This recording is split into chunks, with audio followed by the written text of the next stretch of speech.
आपका अपने YouTube channel SG classes 247 पर। आज हम क्लास 7th का चैप्टर पढ़ेंगे रैखिक समीकरण, और रैखिक समीकरण में हमारा चैप्टर है 6C, ठीक है ना। 6C में पहला सवाल आपका दिया गया है कि यहाँ पर देखो बहुविकल्पी सवाल दिए गए हैं, ठीक है ना। यहाँ पर बहुविकल्पी सवाल दिया गया है और पहला सवाल है, पहले सवाल में आपको बोला गया है कि किसी संख्या x और 7 का गुणनफल 28 है तो वह संख्या ज्ञात कीजिए। यानी 7 और x का गुणनफल 27 है। यानी हम क्या लिखेंगे, यहाँ पर लिखेंगे प्रश्नानुसार।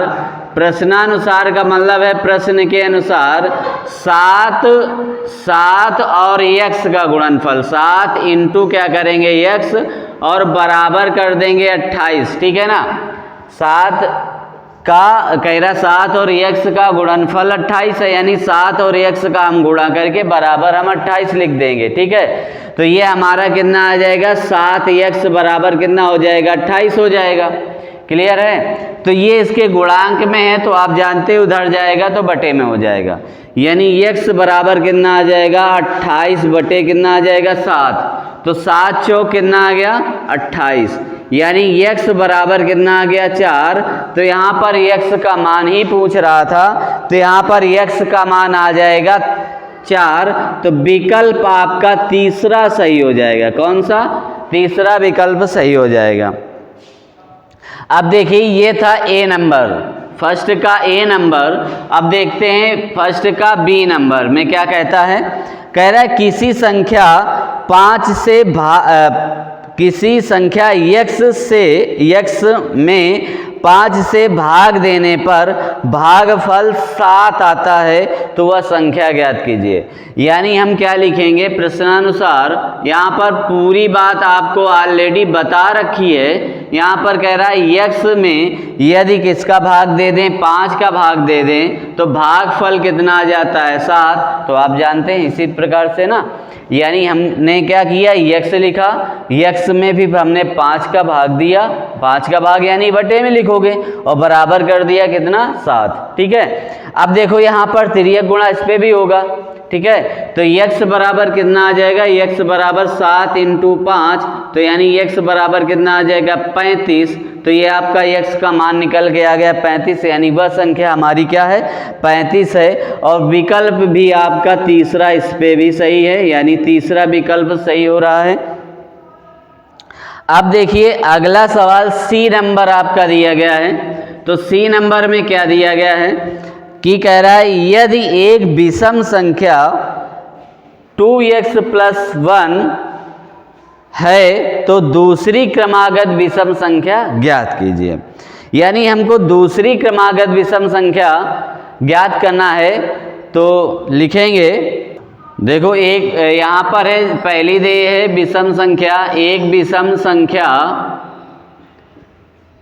विषम संख्या बराबर दे रखा है 2x + 1, और हमें दूसरी विषम संख्या ज्ञात करनी है। दूसरी विषम संख्या, ठीक है ना। तो देखिए यानी हमें विषम ही होना चाहिए। यहाँ पर हम यदि 1 बढ़ा रहे हैं यानी 2x + 3 होना चाहिए। कितना होना चाहिए, यदि 2 करोगे तो क्या हो जाएगा, सम हो जाएगी। यानी यहाँ पर लिखेंगे यह 2x + 3, यानी हमारा विकल्प कौन सा सही आ जाएगा, दूसरा विकल्प आपका यहाँ पर सही हो जाएगा, ठीक है ना। तो बड़ा ही आसान सवाल था ये पहला। तो अब हम देखते हैं अगले सवाल। देखिए दूसरा सवाल आपका दिया है कि कुछ गणितीय कथनों को रेखीय समीकरणों के रूप में अभिव्यक्त किया गया है, यही समीकरणों को छांटिए। यानी हमें क्या करना है, यहाँ पर सही करना है कि क्या है। तो पहला यहाँ पर देना है, ये कह रहा है किसी धनात्मक संख्या के 2/3 और 1/3 में अंतर 7 है। यानी 2/3 का और 1/3 का अंतर क्या है, 7 है। तो यानी 1/3 का और 2/3 का अंतर यानी माइनस कर दिया, बराबर कितना आ गया, 7 हो गया, ठीक है। तो अब हमें क्या करना है, इसको हमें सॉल्व करना होगा, ठीक है ना, यानी हल करना होगा। तो यहाँ पर हमें हल करने के लिए देखो हर हमारे क्या है, सेम है, ठीक है, यानी हर सेम है। देखिए यहाँ पर इसको हल नहीं करना, यहाँ पर क्या बोला है देखो, कह रहा है 2/3 और 1/3 में अंतर 7 है, यानी हमें क्या करना था, यानी 2/3 यानी 2/x/3 माइनस 1/3 x बराबर 7 होता, तो ये विकल्प हमारा क्या होता, ये सही हो जाता, ठीक है ना। यानी ये गलत है, ये आपका नहीं सही है क्वेश्चन जो दी गई है। अब देखो दूसरी बी क्वेश्चन आपको दी गई है कि किन्हीं दो क्रमागत संख्याओं का योगफल 27 है। तो हम क्या करते हैं ऐसे सवालों में, मानते हैं कि पहली क्रमागत संख्या, माना पहली क्रमागत संख्या बराबर x है, और दूसरी क्रमागत संख्या कितनी हो जाएगी, x+1 हो जाएगी, ठीक है ना। अब यहाँ पर क्या बोला है कि इनका योग है 7, यानी हम लिख दे हैं कि प्रश्नानुसार यानी x+1 बराबर 27, और यही तुम्हारा इक्वेशन में बना है, तो यानी ये सत्य है, ठीक है। अब हम तीसरी सी नंबर देखते हैं। तो सी नंबर पर क्या किया गया है, कह रहा है किसी संख्या के दोगुने में 8 जोड़ने पर योगफल कितना हो जाता है, 50 हो जाता है, ठीक है ना।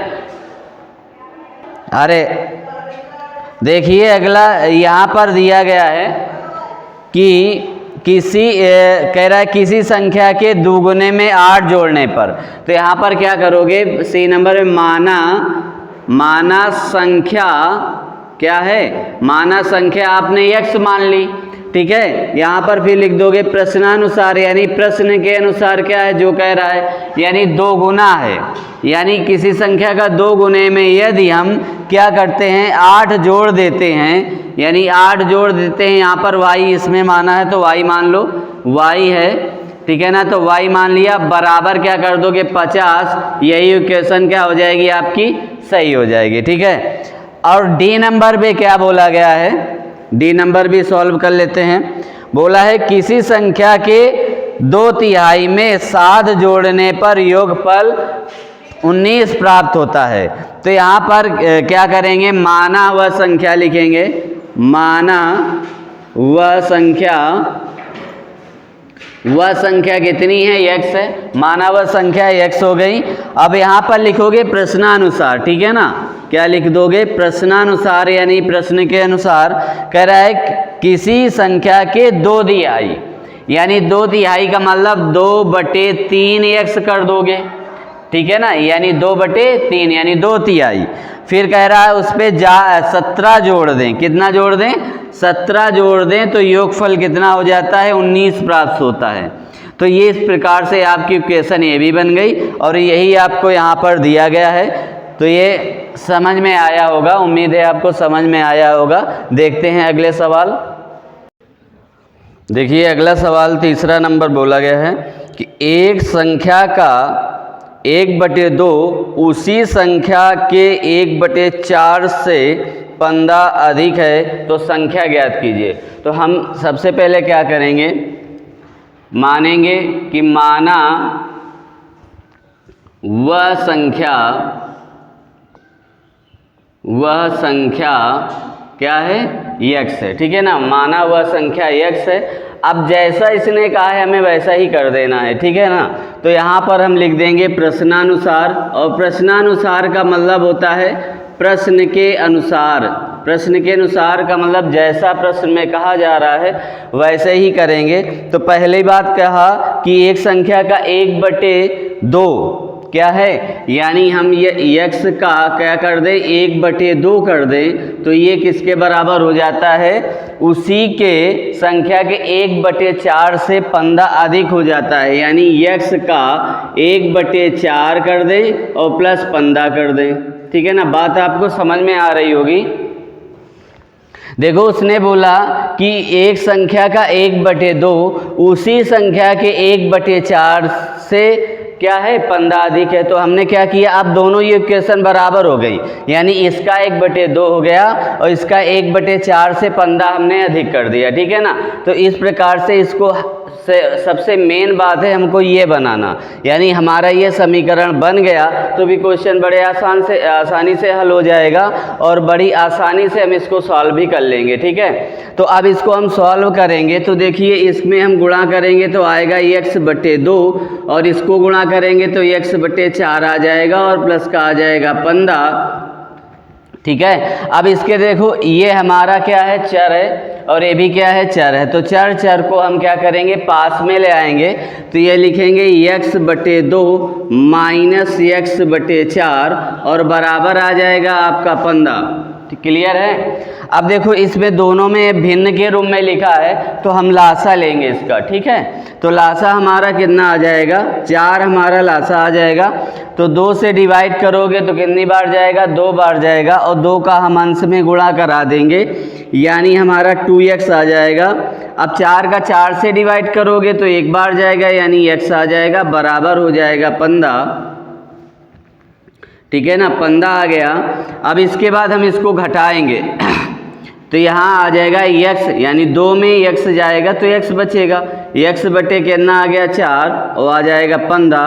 अब तिर्यक हमारा गुणा होगा, ठीक है, तिर्यक हमारा गुणा होगा तो x बराबर हम कर देंगे 15 × 4 तो ये आ जाएगा x बराबर 60, ठीक है ना। तो हम क्या आ गया, x का मान 60 आ गया। और अब जानते हैं कि आपने वह संख्या x ही मानी थी तो यहाँ पर लिख दोगे अतः वह संख्या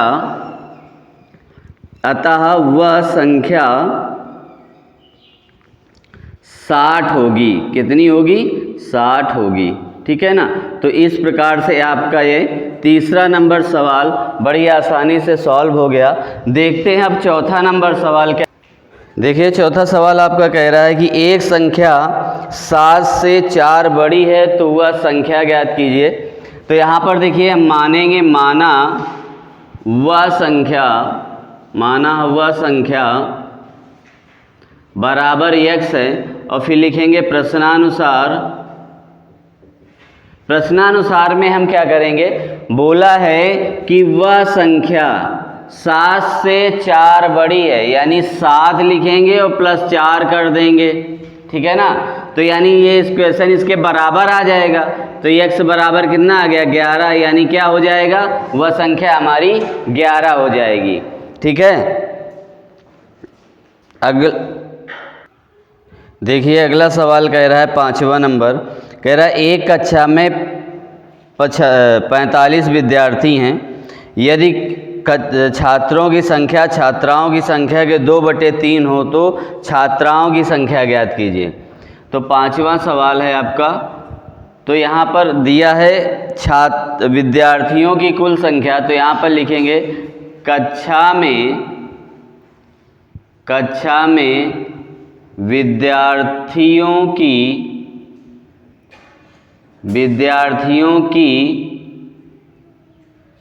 कुल संख्या बराबर कितनी दी है, 45 दी है, ठीक है ना। अब यहाँ पर हमें क्या करेंगे, माना छात्राओं की संख्या x, यहाँ पर हम छात्राओं की संख्या मान लेंगे। तो माना छात्राओं की संख्या बराबर x, ठीक है, छात्राओं की संख्या हमने x मान ली। अब दूसरी बात इस पे पहले ये कहा गया है कि छात्रों की संख्या छात्राओं की संख्या की 2/3 है, यानी छात्रों की संख्या छात्राओं की संख्या का 2/3 है, यानी हम क्या करेंगे, प्रश्नानुसार कर लेंगे और बराबर करके हम x का मान निकाल लेंगे अनुसार।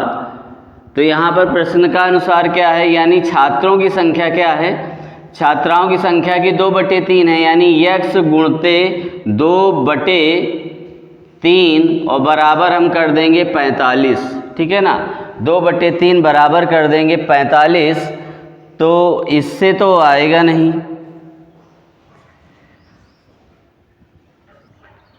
देखिए छात्रों की संख्या आपने मानी, छात्राओं की संख्या मानी x, और छात्रों की संख्या कितनी हो जाएगी, यहाँ पर बोल दिया है छात्रों की संख्या आपकी हो जाएगी 2/3 है ना, यानी 2/3 है, यानी 2x/3 हो जाएगा, यानी इसकी 2/3 है इसकी।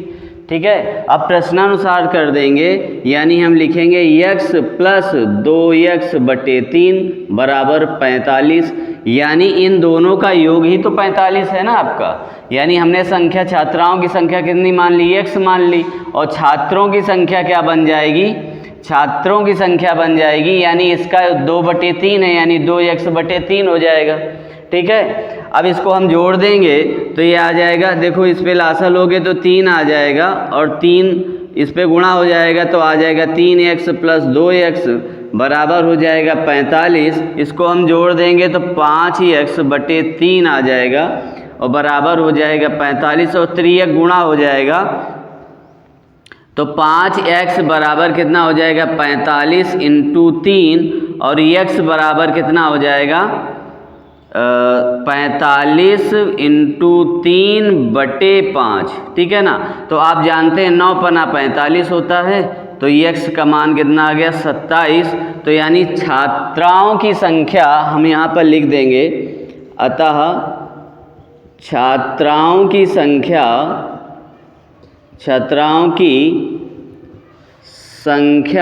बराबर 27 होगी। ठीक है ना, तो इस प्रकार से आपका ये दूसरा 5वां सवाल सॉल्व होता है। देखते हैं अगला सवाल।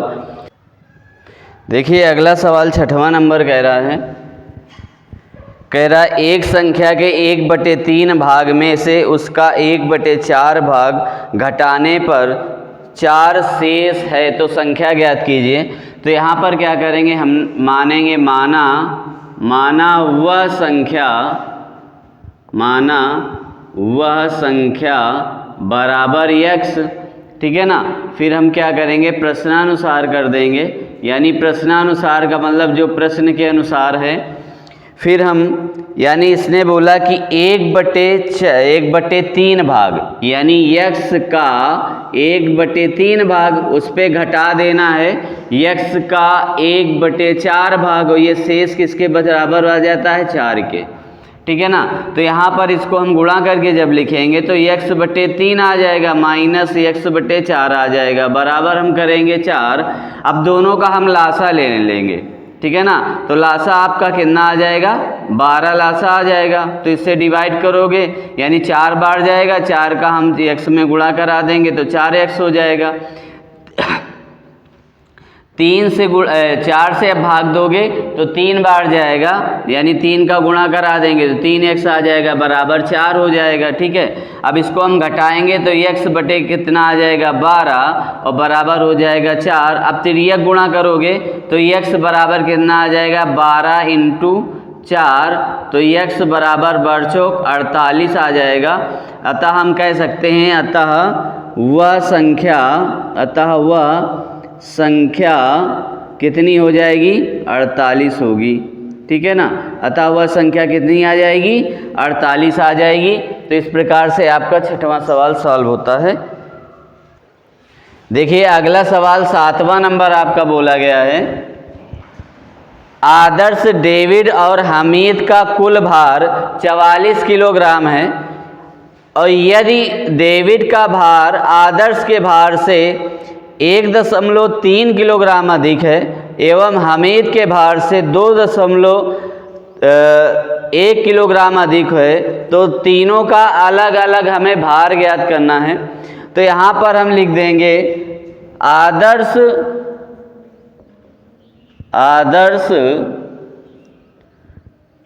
डेविड और हमीद का कुल भार बराबर 44 किलोग्राम। कितने किलोग्राम है 44 किलोग्राम है।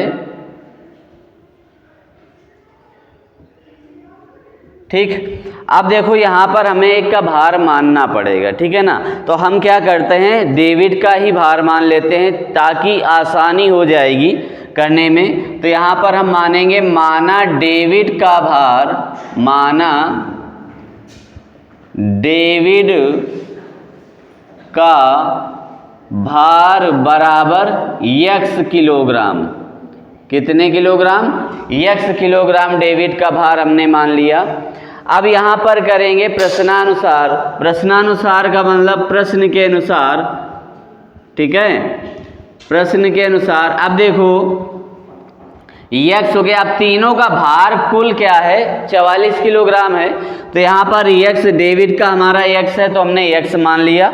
फिर बोला है कि आदर्श का भार जो है डेविड के भार से 1.3 किलोग्राम कम है।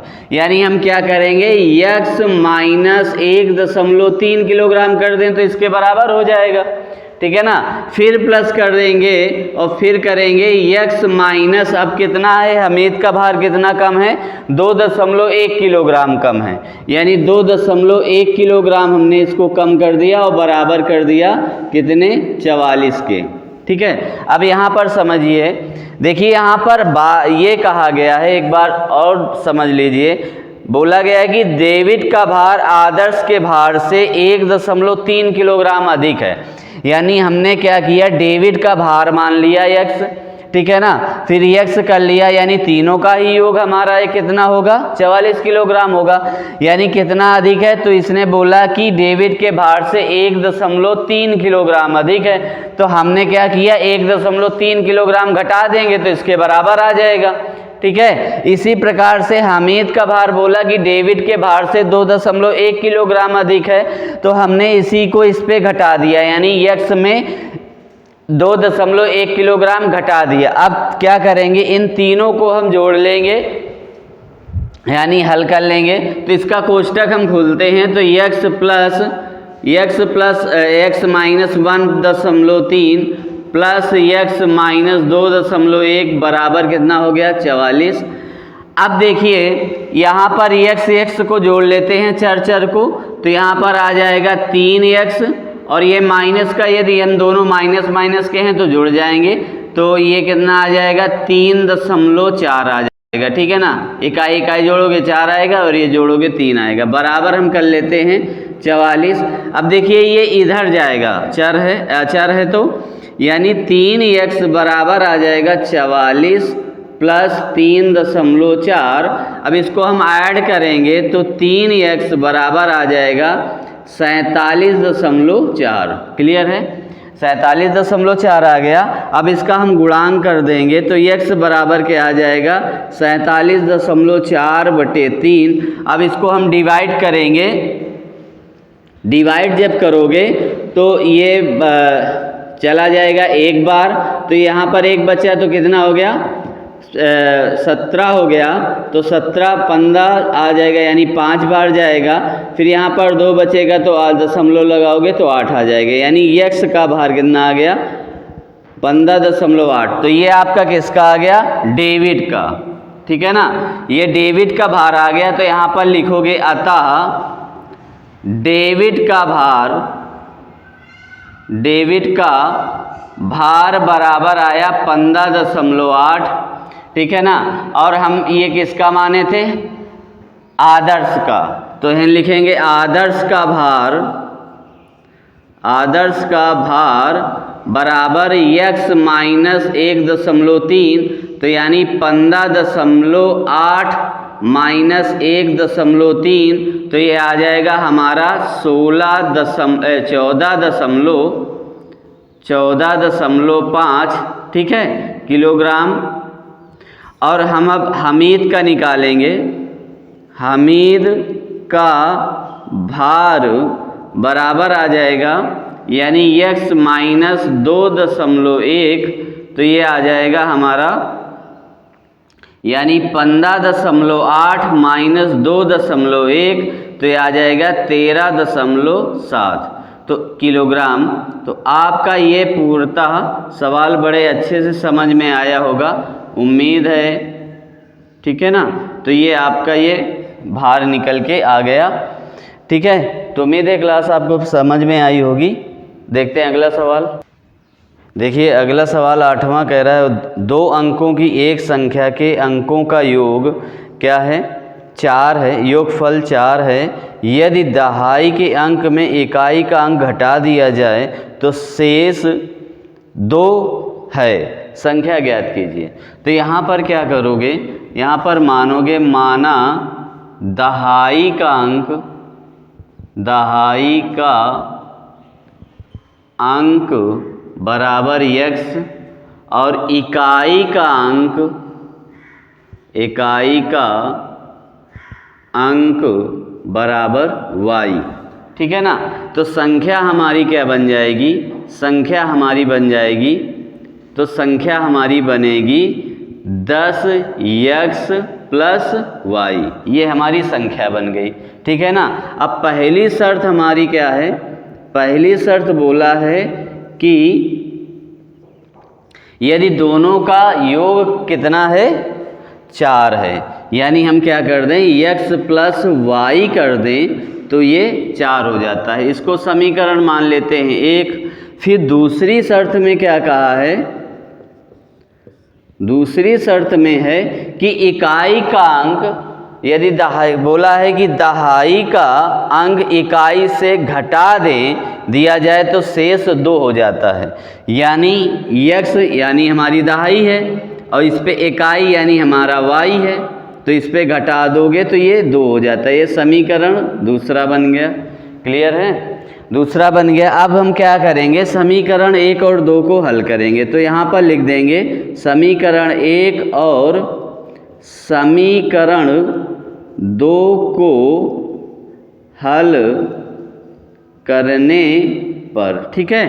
तो यहाँ पर दोनों को लिखेंगे तो x प्लस y बराबर 4 आएगा और x माइनस y बराबर 2 आएगा। अब देखिए इन दोनों में हम जोड़ने पर लिखेंगे, क्या करेंगे, जोड़ने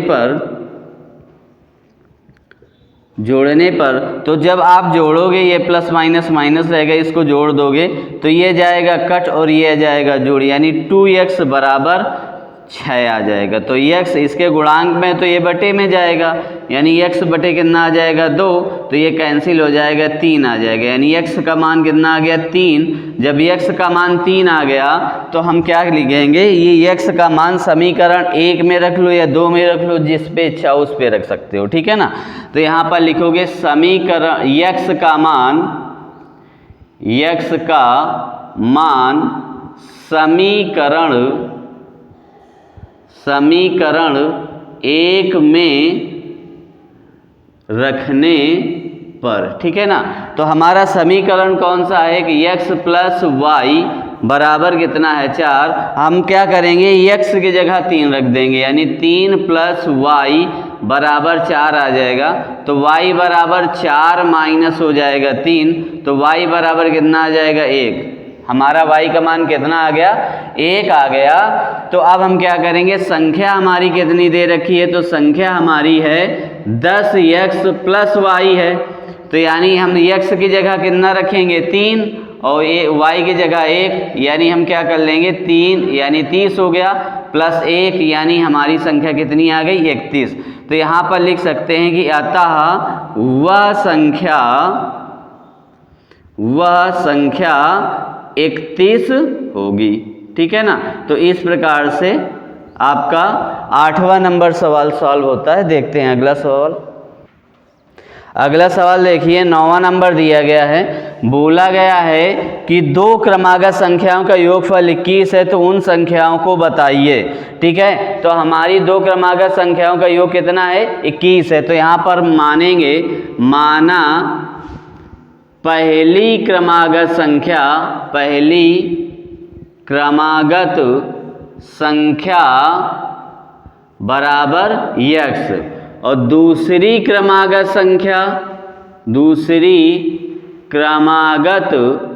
संख्या बराबर आ जाएगी x प्लस 1, यानी क्रमागत का मतलब क्रम से जा लेना, जैसे 1 2 3 4 5 ये सब हमारी क्या होती हैं, क्रम से चलती हैं, तो इसी को क्या कहते हैं, क्रमागत संख्या कहते हैं। तो हमें मालूम तो है नहीं क्रम क्या है, तो हमने क्या किया, x मान लिया और x में 1 जोड़ दिया, तो ये क्रमागत ही हो गया।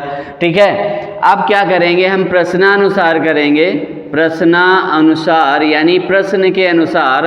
तो इन दोनों का योग कितना बोल रहा है, 21 है, यानी हम x प्लस 1 बराबर क्या कर देंगे, 21 कर देंगे। ठीक है, इसको हम खोल लेंगे तो x प्लस 1 बराबर हो जाएगा 21। इसको x को जोड़ोगे यानी 2x आ जाएगा, और इसको बाहर ले जाओ, इधर ले जाओ, पक्षांतर कर दो, तो 21 माइनस 1 आ जाएगा, तो 2x बराबर कितना आ जाएगा, 20। तो x बराबर आ जाएगा, इसके गुणांक में है तो बटे में चला जाएगा, तो ये 2 आ जाएगा, तो आ जाएगा 10। तो x बराबर क्या आ गया, 10 आ गया। तो अब देखिए यहाँ पर आपकी पहली क्रमागत संख्या कितनी आ गई, 10, और दूसरी हो जाएगी 10 प्लस 1 यानी क्या हो जाएगा, 11। यानी दोनों संख्याएं, यानी हमारी संख्याएं क्या हो गई, लिखोगे अतः दो क्रमागत संख्या बराबर 10, 11। ठीक है ना, 10, 11 इस प्रकार से हो गई। देखते हैं अगला सवाल 10वां। बोला है कि दो क्रमागत सम संख्याओं का योगफल 30 है, तो उन संख्याओं को ज्ञात कीजिए। यहाँ पर सम संख्याओं को बोला गया है, तो यहाँ पर सम संख्याएं सेम प्रोसेस है 10वें में भी। तो यहाँ पर क्या लिखोगे, माना पहली क्रमागत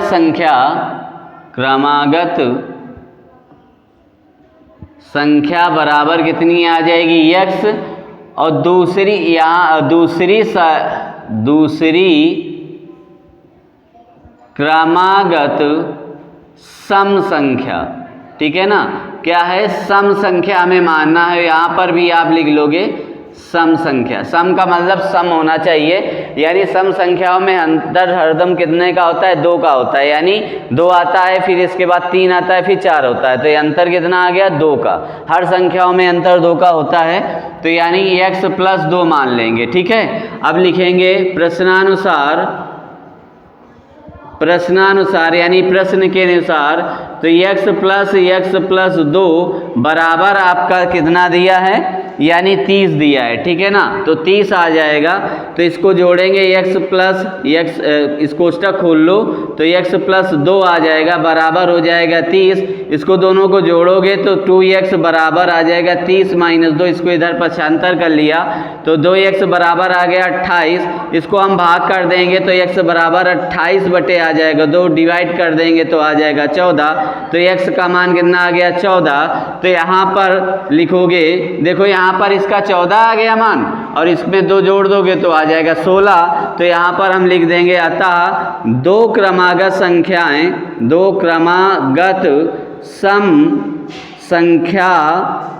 सम संख्या बराबर 14, 16 होंगी। ठीक है ना, तो इस प्रकार से आपका 10वां सवाल सॉल्व होता है। देखते हैं अगला सवाल। देखिए अगला सवाल बोला गया है, दो क्रमागत विषम संख्याओं का योगफल कितना होगा, 40 है, तो संख्याएं ज्ञात कीजिए। ठीक है ना, तो यहाँ पर हम क्या करेंगे, माना पहली क्रमागत विषम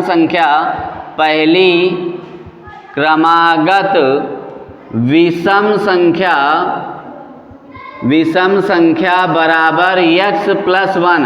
अब x प्लस 1 क्यों माना, कि x प्लस 1 इसलिए माना गया कि विषम में हरदम क्या होता है, एक जोड़ा होता है, यानी 2 के बाद 3 आएगा, और 3 के बाद 5 के बाद 4 के बाद 5 आएगा, यानी 1 का अंतर होगा। ठीक है, तो यानी 1 का अंतर होगा।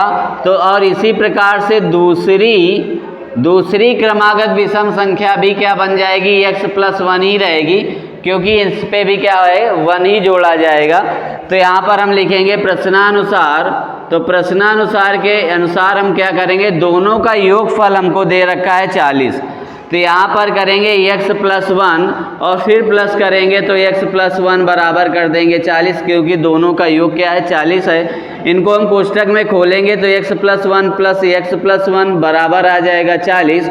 अब देखिए यहाँ पर क्या किया जाए,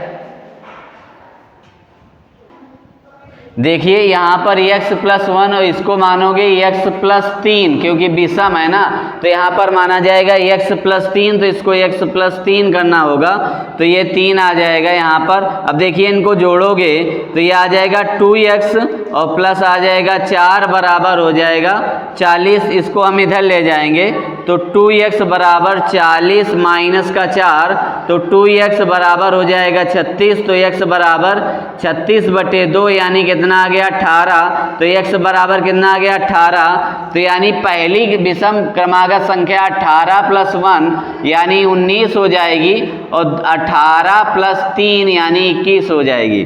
तो यहाँ पर लिखोगे अतः दो क्रमागत विषम संख्या बराबर 19, 21 होंगी। ठीक है ना। तो इस प्रकार से आपका 11वां सवाल सॉल्व होता है। अब देखते हैं 12वां सवाल। तो 12वें सवाल में क्या कहता है कि एक भिन्न संख्या का हर 7 है, एक भिन्न संख्या का हर 7 है, यदि उसके अंश और हर में 3 जोड़ दिया जाए तो वह भिन्न का मान 4/5 हो जाता है, तो भिन्न ज्ञात कीजिए। तो कह रहा है किसी भिन्न संख्या का हर 7 है। तो यहाँ पर हमें क्या करना है, यानी मान लेना है कि अंश बराबर x, तो भिन्न हमारी क्या बन जा रही है x/7, यानी उसने क्या बोला हर हमारा 7 है, तो 7 हर हो गया। अब यहाँ पर हम प्रश्नानुसार कर लेंगे, प्रश्नानुसार यानी प्रश्न के अनुसार, तो x/7 है। अब इसमें बोला है कि दोनों में यानी अंश और हर में दोनों में 3 जोड़ दिया जाए, यानी 3 इस पे भी जोड़ दो और 3 इस अंश में भी जोड़ दो, 3 हर में भी, तो ये भिन्न हो जाती है 4/5। ठीक है ना, कितनी हो जाती है 4/5। इसको हम क्या करेंगे, हल कर लो, तो x + 3 बटे कितना आ गया 10 बराबर 4/5। अब तिर्यक गुणा करा दो। ठीक है, तिर्यक गुणा आप कराओगे तो x + 3 इंटू 5 बराबर हो जाएगा 4 इंटू 10। अब इसका गुणा कराओगे तो 5x + 15 बराबर हो जाएगा 40। अब इसको इधर ले जाओ तो 5x बराबर 40 माइनस 15, तो 5x बराबर हो जाएगा 25, तो x बराबर 25/5, तो ये कट गया तो 5 आ गया, यानी x का मान कितना आ गया 5 आ गया। तो हमारी अब भिन्न क्या बन के हो जाएगी, तो लिखोगे अतः भिन्न हमारी क्या हो जाएगी, x का मान 5 आया है तो 5/7 होगी।